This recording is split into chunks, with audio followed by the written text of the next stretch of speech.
guys, Miss Sailor here. So we're talking about the Restoration colonies. Um, this is when Charles II ascended to the throne in 1660. See, his father had been beheaded, and the English had ruled by themselves. So when he comes to the throne in 1660, subjects on both sides of the Atlantic celebrate the restoration of the English monarchy after a decade of living without a king, as a result of the English Civil War. So he lost little time in strengthening England's global power. So from the 1660s to the 1680s, Charles II adds more possessions to the English North America holding by establishing the Restoration colonies, specifically New York and New Jersey, which they take from the Dutch, as well as Pennsylvania and what becomes the Carolinas when they are split. In order to reap the greatest economic benefit from the overseas possessions, Charles II enacted the Mercantilist Navigation Acts, although many of the colonial merchants ignored them because the enforcement was pretty lax about it. So, I will show you the map here. This is European colonial settlement in 1650. You can see we have the Dutch, English, French, Spanish, and Swedish were here as well. So we have New Sweden, we have Maryland, Virginia, which is Jamestown and Roanoke. You have Spanish Florida, New France up in Quebec and Montreal. You have Massachusetts Bay, which has Plymouth and the Pilgrims. You have Rhode Island, Connecticut, and New Haven. You also have the establishment of Boston. You have New Amsterdam. So you can see a lot of these areas are filling in with European countries. So the chronicle, though, of Charles II begins with his father, Charles I. Charles had ascended to the throne in 1625, and he marries a French Catholic princess, Henrietta Maria, who's not well liked by the English monarch, the English Protestants, because she openly practiced Catholicism during her husband's reign. So the most outspoken Protestants are the Puritans. They had a strong voice in Parliament in the 1620s, and they strongly opposed the king's marriage and his ties to Catholicism. So when Parliament tries to contest him, including the king's effort to impose taxes without Parliament's consent, Charles I suspends Parliament in 1629, and he actually rules without one for 11 years. What happens is they overthrow him, and you have the English Civil War from 1642 to 1649. It pits the king and his royalist supporters against Oliver Cromwell and his parliamentary forces. After years of fighting, the parliamentary forces gain the upper hand, and in 1649, they charge Charles IV with treason, and they cut off his head. You can see they do a lot of beheading. So the monarchy is dissolved then in 1649, and England becomes a republic, a state without a king. Oliver Cromwell heads the new English Commonwealth. This is a period known as the English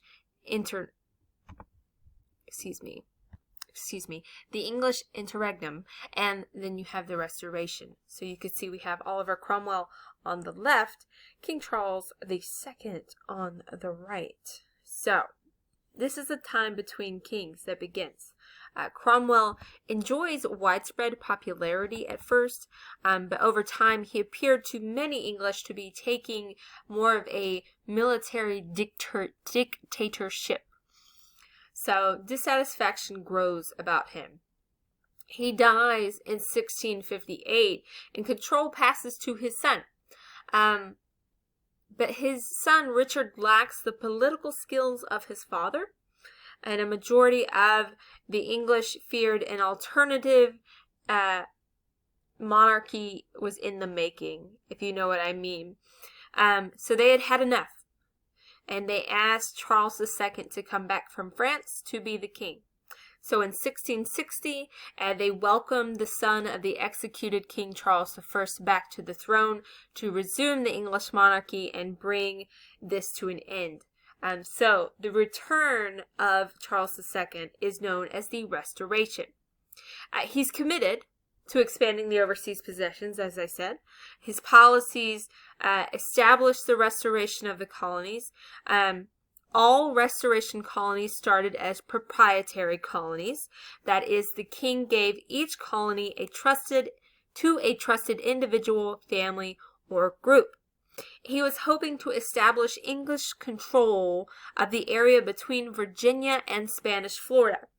To that end, he issues a royal charter in 1663 to 8 trusted and loyal servants, each of whom was to be like a feudal-style proprietor for the region and province of the Carolinas. This is the province of Carolina. It is a controlled area between Virginia and Spanish Florida, and it ends up divided because of economic differences. So the proprietors did not relocate to the colonies, however. Instead, English plantation owners from the Caribbean island of Barbados, an already well-established sugar colony fueled by slave labor, they migrate to the southern part of Carolina to settle there. So in 1670, they establish what is called Charlestown. Later, we refer to it as Charleston, which is named in honor of Charles II. So political disagreements between the settlers in the north and southern parts of the Carolina escalate in the 1710s and through the 1720s. It leads to the creation in 1729 of 2 colonies, which is North and South Carolina. The southern part of Carolina had been producing rice and indigo since the 1700s, and then South Carolina continued to depend on these crops.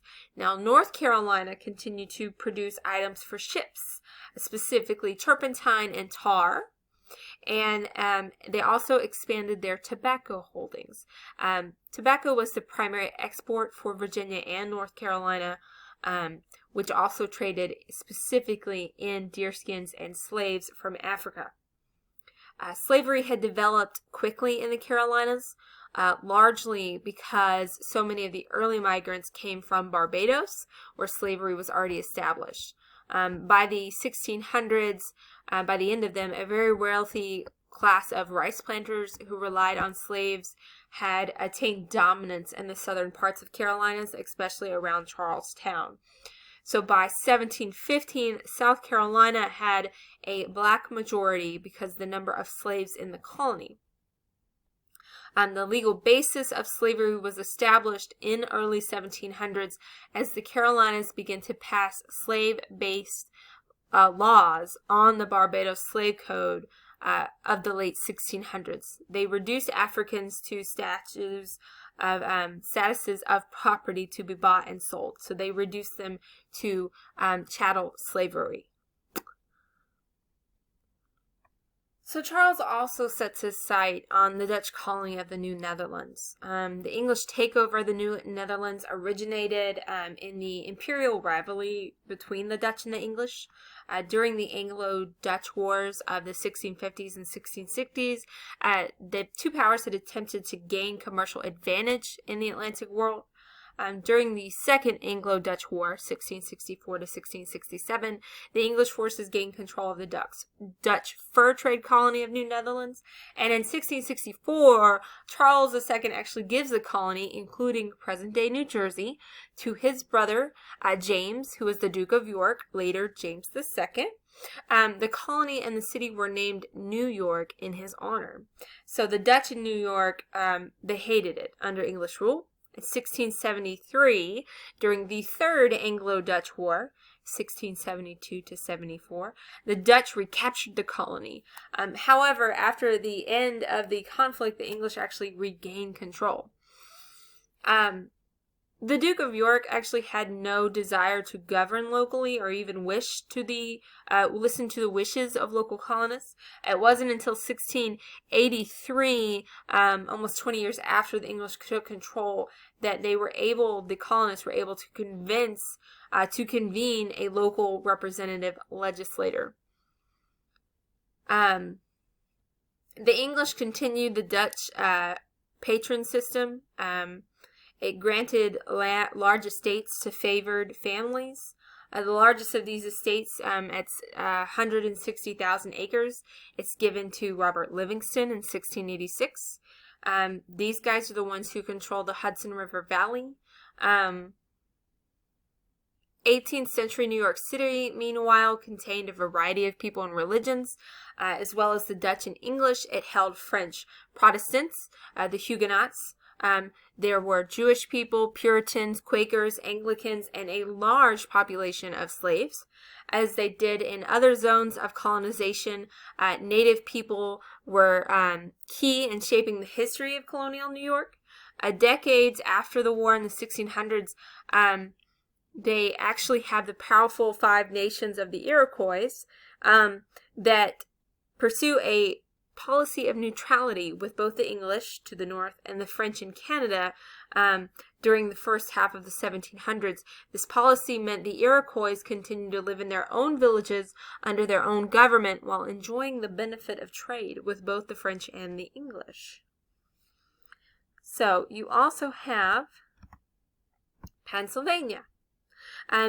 It became the geographical center of British colonial America. So Pennsylvania actually means Penn's Woods. It was created in 1681 when Charles II bestowed the largest proprietary colony in the Americas upon William Penn, who settled the large debt he owed. It was a way to settlement a large debt he owed the Penn family. Like the early settlers in the New England colonies, Pennsylvania's first colonists migrated mostly for religious reasons. William Penn himself was a Quaker. It's a member of a new Protestant denomination called the Society of Friends. They stressed everyone had an inner light, a spark of divinity. They gained the name Quaker because they are said to quake when the inner light moved them. Quakers rejected the idea of worldly rank. They believed instead in a new and radical form of social equality. This is when they address all others as equals, using thee and thou rather than your lordship or my lady. The English crown persecuted Quakers in England. Colonial governments were equally as harsh. Massachusetts executed several early Quakers.